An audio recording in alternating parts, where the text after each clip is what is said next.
नमस्कार. तर आज मी तुम्हाला काहीतरी वेगळं दाखवते. पूर्ण व्हिडिओ बघा तरच तुम्हाला समजेल, नाही तर समजणार नाही. तर हे काय आहे तुम्ही सांगा कमेंट्स करून.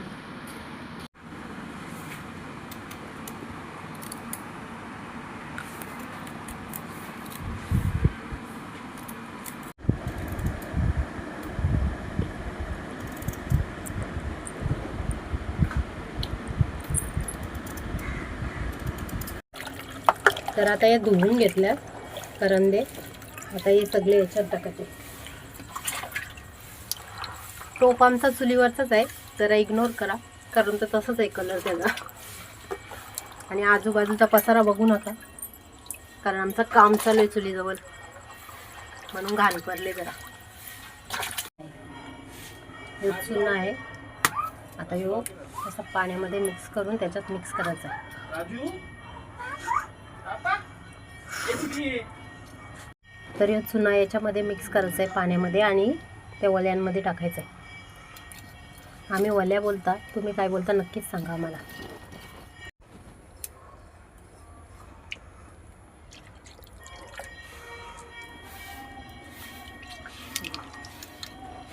तर अशा या एकदा उकळल्यात. आता तो पाणी काढून घेऊ आपण आणि 3 वेळेला असंच प्रोसेस करायचा. उकळल्या की पाणी काढून फेकायचा. तर 3 वेळेला मी असं पाणी काढून टाकले. 3 वेळेला उकळवला आणि 3 वेळेला असं पाणी काढून टाकले आणि चौथ्यांदा मी आता त्याच्यात पाणी टाकते. आता पूर्ण ते सफेद दिसतात, पण सकाळी ते पूर्ण लाल होते. आता त्याच्यामध्ये काय टाकते बघा.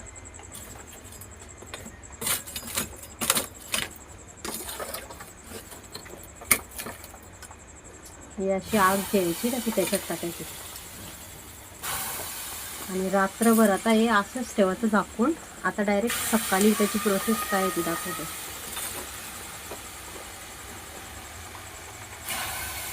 तर आता हे अशी आग त्याच्यामध्ये टाकून ठेवले. आता हे रात्रभर असंच झाकून ठेवायचं. आता काहीच नाही करायचं, आता डायरेक्ट सकाळी त्याला बघू.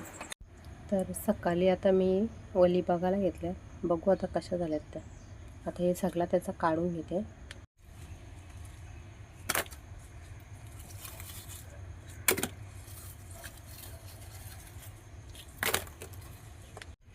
तर बघा तुम्ही, आता हे असे स्वच्छ धुवून घ्यायच्या पाण्यामध्ये 2-3. कशा लाल झाल्यात तर बघू शकता तुम्ही. आता मी 3-4 पाण्यामध्ये यांना स्वच्छ धुवून घेतल्यात आणि वापस चुलीवर ठेवलं ते उकळी यासाठी. आता त्याच्यात थोडंसं मीठ टाकले, मग ते खायसाठी रेडी आहेत एकदम. जेव्हा ते आपण कापतो ना, तेव्हा ते कडू असतात, पण आता बिलकुल कडू नाही लागणार ते. आता त्यांचा कलर पण चेंज झाला. तर बघू शकता तुम्ही, फायनली वली झालेल्या आहेत आणि झाल्याच्यानंतर त्या अशा होतात आणि खायला पण टेस्टी लागतात. तर तुम्ही करून बघा, कारण ही अशी वस्तू आहे का जी पुढच्या पिढीला माहिती पण नाही होणार, अशीच वस्तू आहे ही. तर तुम्ही बघा काय आहे. आणि तुमच्या इकडे काय बोलता याला ना, मला नक्कीच सांगा. आमच्या इकडे याला वली बोलतात, तुम्ही काय बोलता ते नक्कीच सांगा.